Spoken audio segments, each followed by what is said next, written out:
Magandang umaga! Kumusta po? Narito po ulit ang update natin para sa lagay ng ating panahon.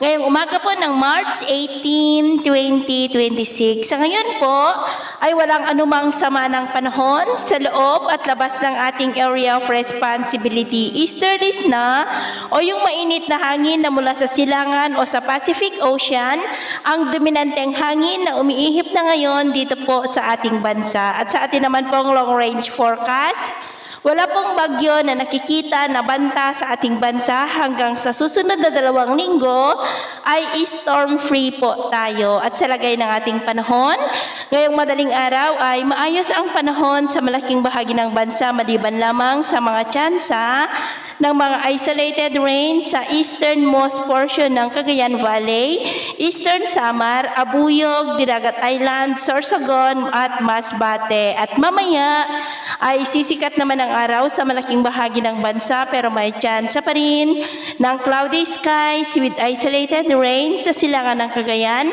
silangan ng Isabela, Aurora, Infanta, Aklan, Eastern Samar, Leyte at Dinagat Island.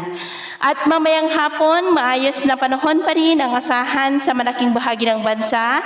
Pero may tsansa pa rin ng paminsan-minsan ay maulap na kalangitan with isolated rains sa ilang bahagi. Kaya kung lalabas tayo sa ating mga tahanan, ugalin po natin lagi ang magdala ng kahit anong panangga natin sa init ng araw. At protection na rin po sa mga biglaang buhos ng ulan at magdala rin ng tubig na inumin para po makaiwas tayo sa dehydration na banta ng mainit po na panahon. At sa atin naman pong mga baybayin, maalon pa rin sa silangang baybayin ng ating bansa na ang mga alon ay posibleng aabot hanggang sa 1.8 to 2.8 meters height. Kaya hanggat maaari, ay iwasan na po muna natin ang papalaot dyan sa mga may kulay pula para mas makaiwas sa mga sakunang pangkaragatan. So ito lang latest update natin sa araw na ito. At ako po muli si James na nagsasabing sa kahit anong pagsubok po na darating sa ating buhay, huwag na huwag po tayong mawawalan ng pag-asa. Thank you and God bless!